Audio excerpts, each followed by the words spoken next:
Good evening, everyone. This is the art exhibit and Meet the Artist event through the Virginia Beach Public Library. And our featured artist tonight is Ann May.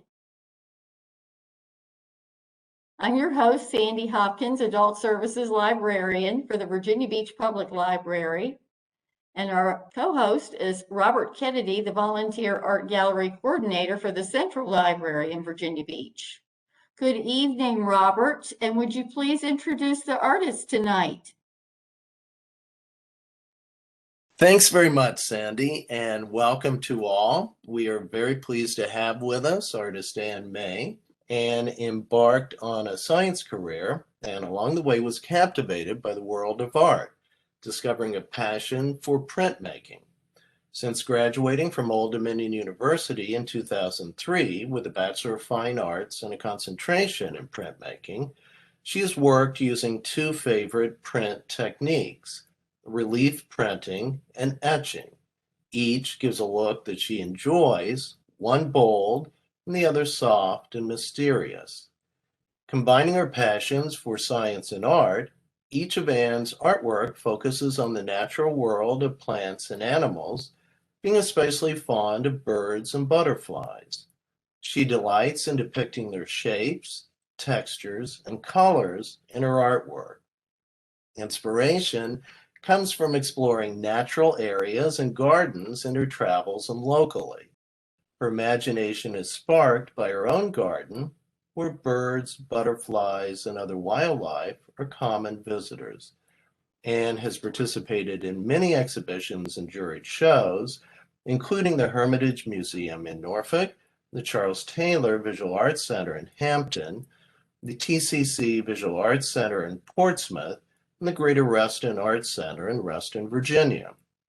She has shown work in the Harnett Biennial of American Prints at the University of Richmond's University Museum. She's participated in various art outdoor shows, including those at the Norfolk Zoo, the Norfolk Botanical Garden, and the Chrysler Museum. In 2018, after 13 years with a studio at the Dart Center in Norfolk, Anne became a founding member of Working Artist Studios at 400 West Olney Road, Norfolk. There, you can find her working with four other artists as she continues to make prints and occasional paintings of her favorite subjects. Thanks very much for joining us, Anne. We look forward to your presentation. And thank you for giving me the opportunity to show and talk about my work today. So how did I become a printmaker? When I had the dream to become a watercolor painter. I was in school taking classes when one was canceled, and it was recommended to me that I take a printmaking class.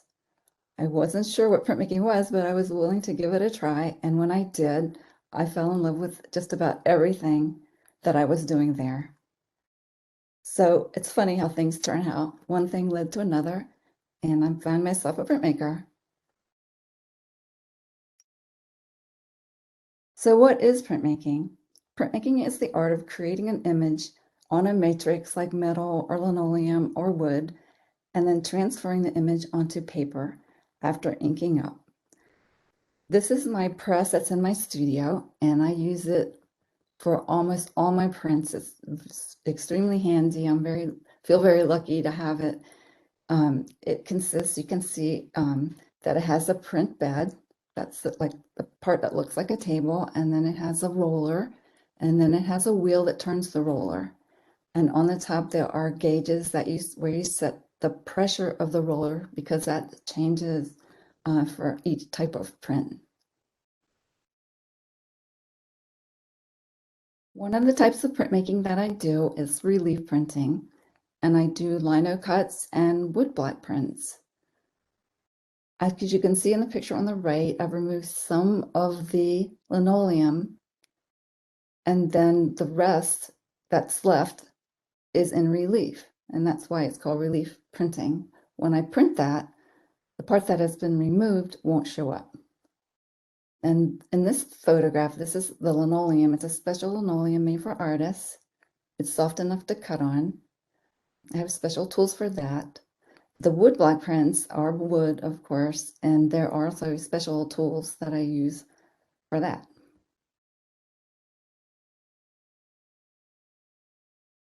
A lot of times I do use photographs, and this is one of my photographs. I just wanted to show you how I'm looking at a photo when I do some of my work.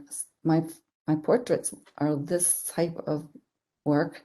This is a friend of mine. She's invited me to go to New York City several times, and this time we were having breakfast and she was drinking her tea, and I thought that was a very cool picture that I thought I might use later. And then I did. I made this. It's a one color lino cut black and white, and I had a great fun making it. I like to add more details than a photo would have. I added the flowers and birds and cat in the window and lots of details because I love lots of detail. It's a fairly large print. It's probably about 14 by 16, which is a pretty good size for me. This is a slide of a piece of linoleum that I'm in the process of cutting. I usually take a drawing and put it on the linoleum, and it's usually just a basic outline drawing. And as I go, I do add more. I may think of more details to add that are different from what I thought of at the beginning. The tools are pretty sharp. They're like U-shaped gouges, I should say, mostly. And you have to be very careful when you're cutting and not to put your hand in front of your cutting tool, or you'll hurt yourself. I've done it a couple of times and it's not good. Yes. This slide shows the linoleum inked up, and then on the right, it shows the print. And you'll see that it's in reverse. So when you're doing your drawing on your linoleum, you have to really think ahead. You have to think it's going to be in reverse, or you might like the way it comes out in the end. This is my son. He went to Rome for a semester of college, and we went to visit him, and he was sitting up on this wall and looking down at some of the amazing buildings of Rome. I added a couple friends, a couple rabbits, because I like animals, and I thought he needed some support. So anyway, so the next slide. This is another black and white one color print. I do like the Picasso effect. So anyway, this is my daughter. She's sitting on the porch, and I wanted to show that you could also use that linoleum for making a different kind of print on other paper. Like this is Canson paper, and you can use different colors of ink. So it's cool that you can try different things with the same with the same image. This one is more complicated. On the left, I'm showing you the black and white lino cut that I was in the process of cutting. And on the right, there are three other pieces that were cut for the background. And you also can see better the tools that I use. You have different blades, and you can change your tool out with the different size blades. On the right, you'll see the crows, and you can see the background has several colors. And I used a yellow color first, and on top of that, I printed the blue with another piece of linoleum, and on top of that, I printed the butterflies, which are the pink color. And on top of that, I printed the crows in black.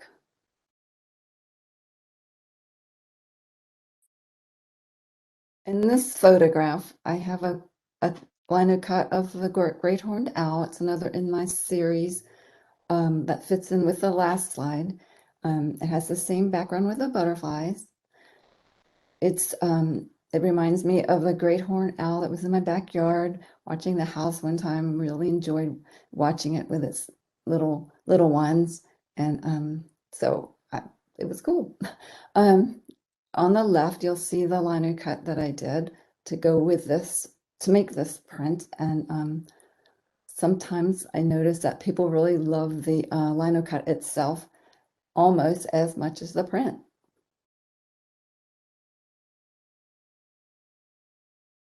This is another one in the series. No butterflies this time, but I really wanted to do some sheep. I had a little bit of trouble with the sheep's coat. I couldn't quite figure out how to do it, but I think I finally resolved it. And I like the way it came out. This one is, I like animals a lot. So I did go to the zoo, like most people do that like animals. And I took some photos of the elephants. They were there at the time. They're not there anymore. So I was glad that I was able to get them when I could. So I decided to do a safari, more of a safari scene where the elephants were in their more natural habitat. So decided to do a lino cut where the outside was more varied. I really like the effect of that. This is another one. It's one of my larger ones. It's about 14 inches by 16. It's another lino cut, but it also has other techniques involved. I started with a wood block for the yellow background, and then I did the butterfly lino cut on top of that. And at the bottom, I have two wood cuts on the corners and an etching in the center. So there was quite a lot going on in that etching. I'm not etching, I mean lino cut. This is another lino cut that I really like. It's seagulls, and we have a lot of seagulls around here. So I trying to do more local birds, and so I did go to the ocean front looking for seabirds, and of course I saw a lot of seagulls walking around on the boardwalk and down by the water. So I took a few photos and came back and made this lino cut. This is a two block lino cut, black and white, black for the birds, and then underneath of that was another block with varied colors.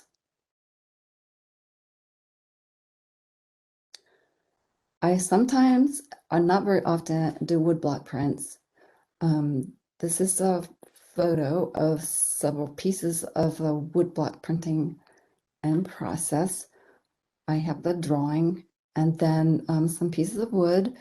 There's some really nice wood from Japan called Shina wood, and also some great tools, also Japanese. Wood blocks to me are just really difficult to cut out unless you have really nice wood. A lot of people use plywood or some other wood, but it's just so tough on you and it's hard on the tools. So they'll sometimes use another tool like a Dremel tool to cut easier, to make the cutting a lot easier. Shina wood, it doesn't seem to have the grain that some of those other woods have, which can show up in a print nicely. But anyway, I like it. I like it that it's easier to cut out with the Shina wood. I was making this print for a Chrysler demo. A Toulouse-Lautrec show was there, and I decided that I would like to do a print that sort of reminds me of his posters, which are very bold and colorful. So I decided to make, I didn't want to have the same subject matter, but I did decide to use a French bulldog because he was French and the dog is French, and decided to also put in French writing. So these are the blocks that I had to use for that. It's a small print too. It's a lot of work to do these 5 blocks, but you can see that I had one for each color, and those were 5 colors in that print. And some tools are shown there too. This, I'm showing you the final print on the right, and then the one on the left is showing the print after I've printed 3 colors together. When you print like this, you can also have overlapping of colors to make different colors. So I have the purple, if you can see in the left top corner, is sort of a purple color that was an overlap between the red and the blue. Also, during the Toulouse-Lautrec show, I had some of my small prints in the museum shop. I have the French words on there, and some of them have some collage, other papers added, and they're small, they're 5x7s, and I do a lot of these with other subject matter, but I thought this was pretty appropriate for the Toulouse-Lautrec show. From there, I also do copper plate etchings. This photo shows a little bit of the materials that I use. The plate is a copper plate that I order from an artist's catalog. You can use other types of copper that you find around, but I find that that's just harder. So I use these nice plates. You have to polish them and clean up the edges. And when you do copper plate etchings, you have to coat them with a liquid that you see in the background on the front, and you have to coat the back to protect it. The tools are used to mark through the ground. That's the liquid that I put on the plate that has dried. And when you use these sharp tool, well, the one sharp tool, especially in the center, is like a point, and that will go through the ground that's on the plate. And then when you put it in a chemical, that etches those lines in the plate. The other tools are used for other various things, like fixing mistakes, that sort of thing.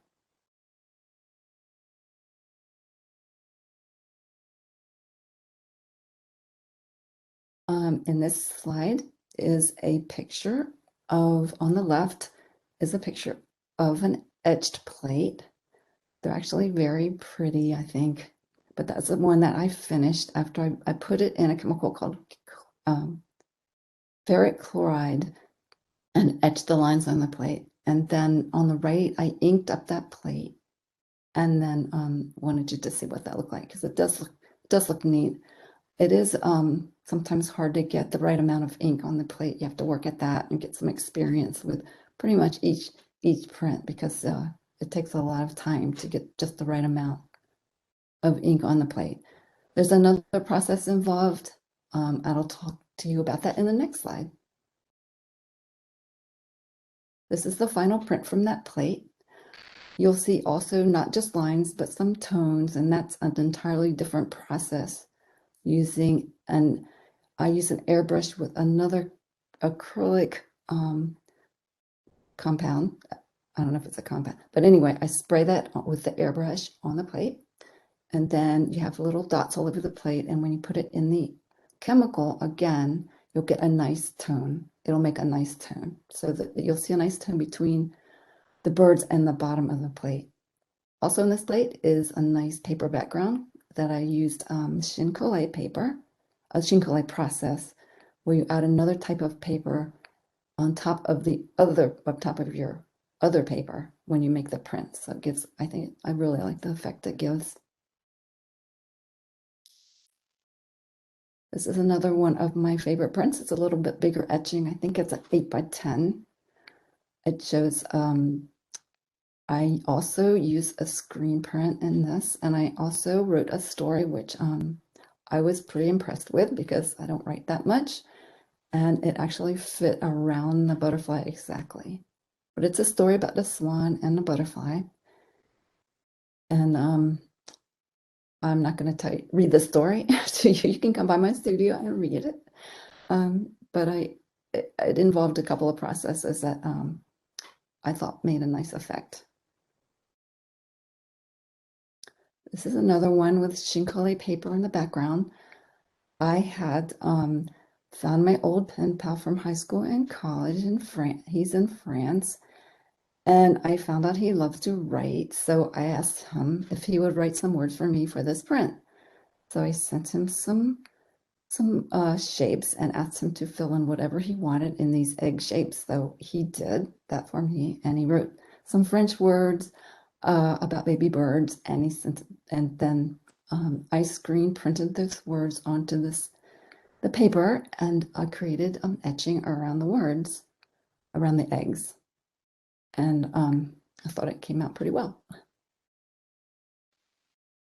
This is one that I thought if you were falling asleep and you are scared, have a fear of bugs might wake you up, but this is an older etching that I did when I was really fascinated with beetles, because beetles have such great colorful patterns. I was sort of fascinated with that. I do like patterns and textures a lot, but these bugs I thought were really cool. I think maybe I should go back and do it in color too. This one I just wanted to show that you could do an etching and turn it into a 3D piece. I did this for an exhibit called Time, and I've always sort of liked sundials and thought that that would be an interesting way of talking about time. And inside this, I made another etching. You can see on the right, the inside where I have birds migrating. So time and birds migrating during the different seasons, that all made sense to me. This one, I'm trying to show that when you are inking or printing an etching, you can have subtle changes in color. And I go back and forth with which color do I like the most. And when I'm mixing inks, I might have to mix more, and then I can't get the same color back of the one I really liked. But it is interesting to get the different shades just while you're printing. The other type of etching I do, which is totally different, are solar plate etchings. This is a solar plate, which is a photopolymer plate with a metal, it's got a coating on the plate with a metal backing. And this is just a plate that has a little bit of ink left on it after printing.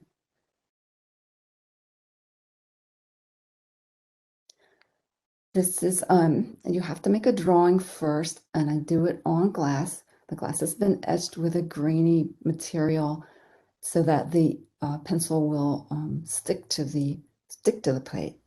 So yes, you have to do a drawing first.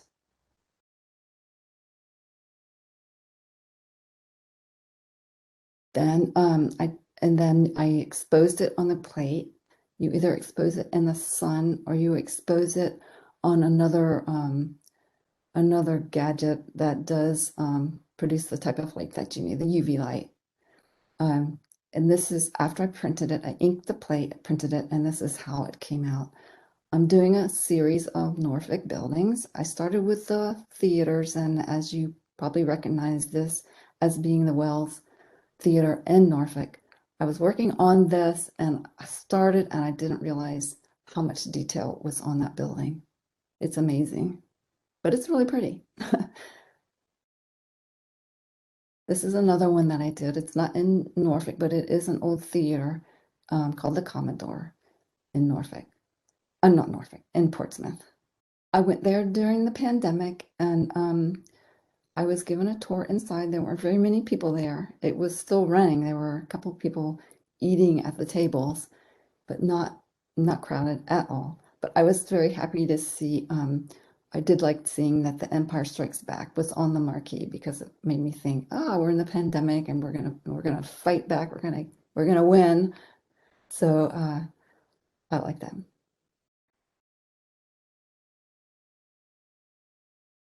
This is another solar plate etching that I'm worked on called Friendly Thoughts. I started out doing it as an etching and I was having a lot of trouble with part of it, so I gave up and came back to do it as a solar plate, and like the result much better.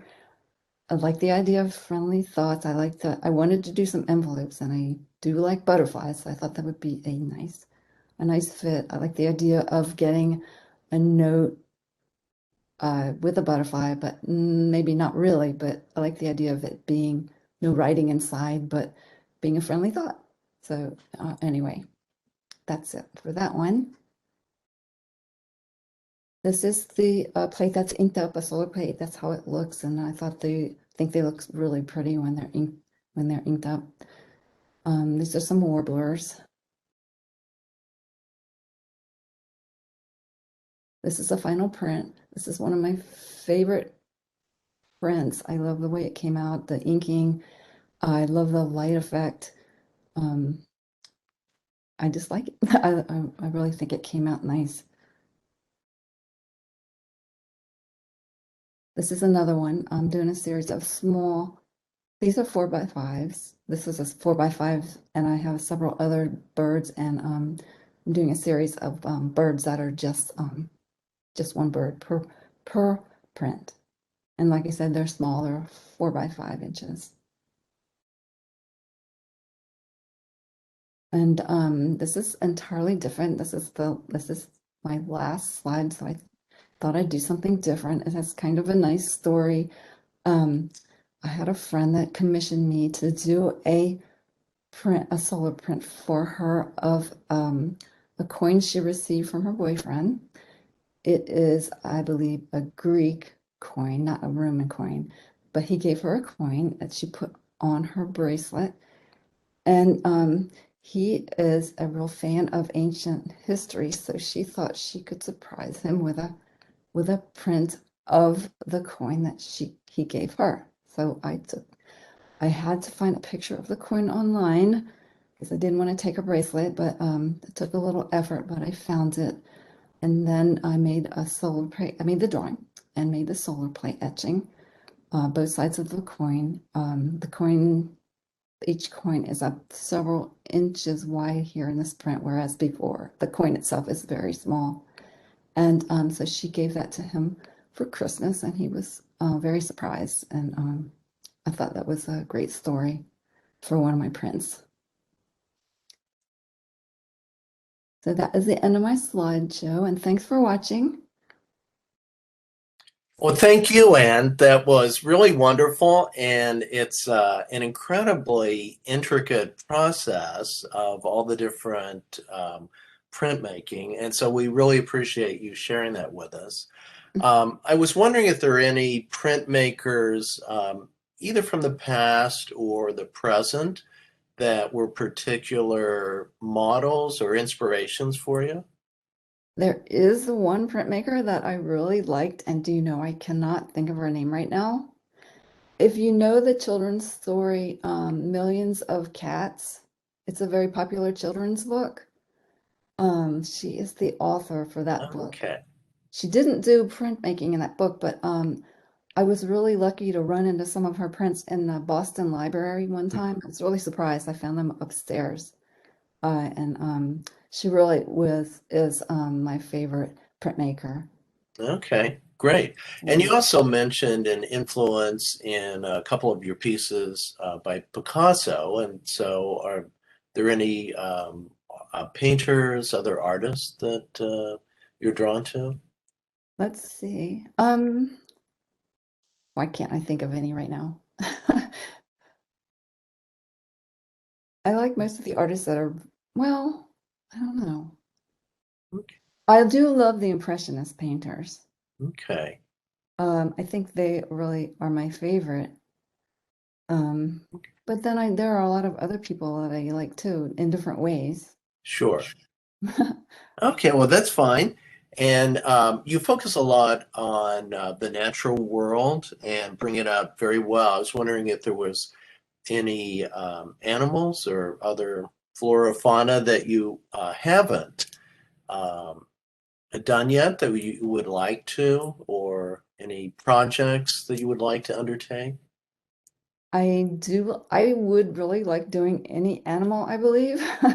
Okay. Right now I'm focusing on birds, but I would like to do more sheep and rabbits.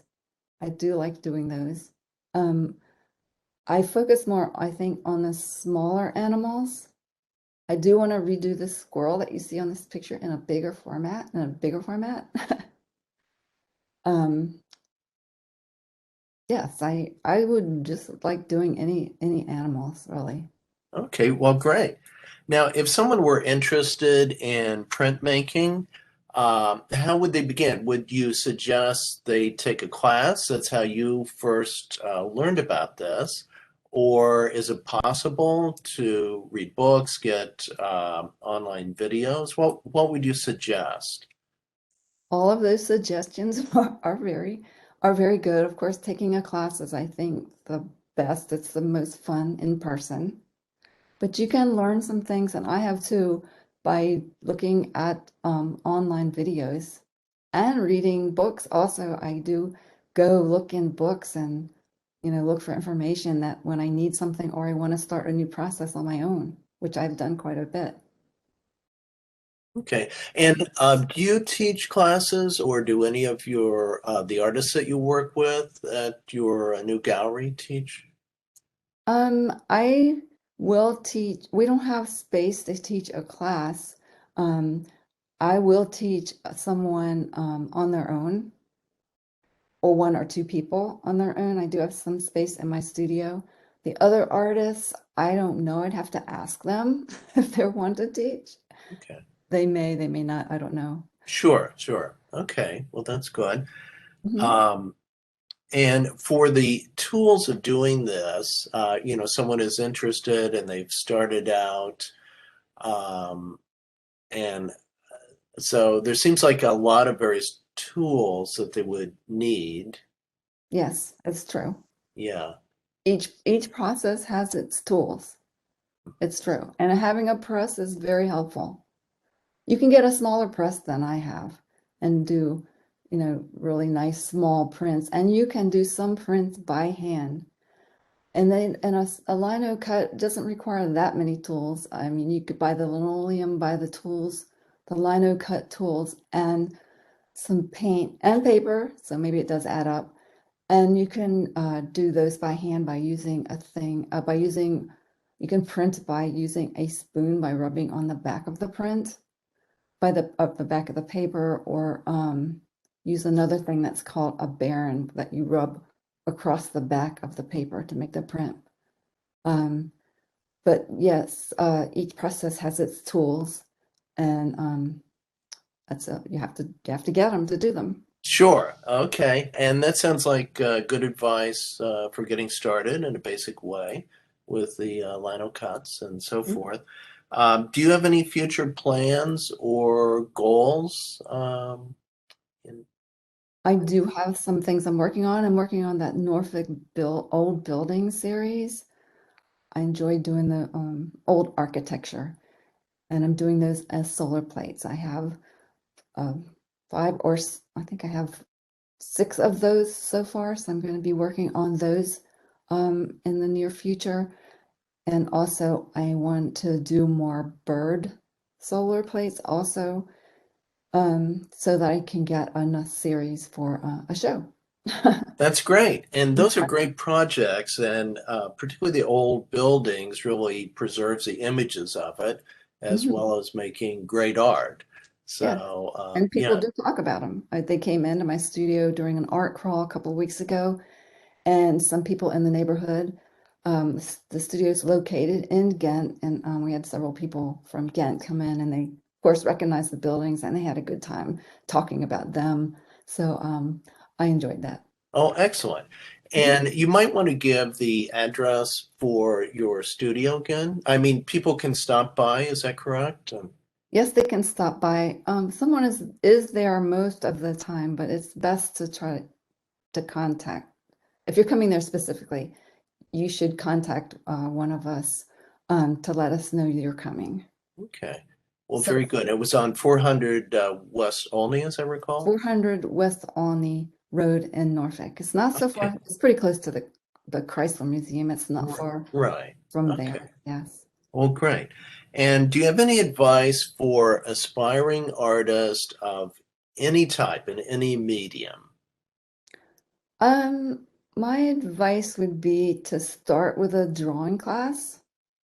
Um, I thought that was very helpful to take a series of drawing classes where you're learning to shade and draw, draw from life and those the things that they offer in those beginning classes, I think that's a good way to start, because I think the drawing part really does help later on, unless you just don't care about drawing. But that's my advice for a beginner, the very first thing to start. Oh, good. Yeah. And good drawing really underlays many different media. It does. So, yes. Well, thanks again, Anne, for joining us. We really enjoyed your presentation, and we wish you well in the future. We know you'll do well. And we thank everyone for joining us. Be sure and join us next month when painter Shirley Liu will be with us. Thanks again.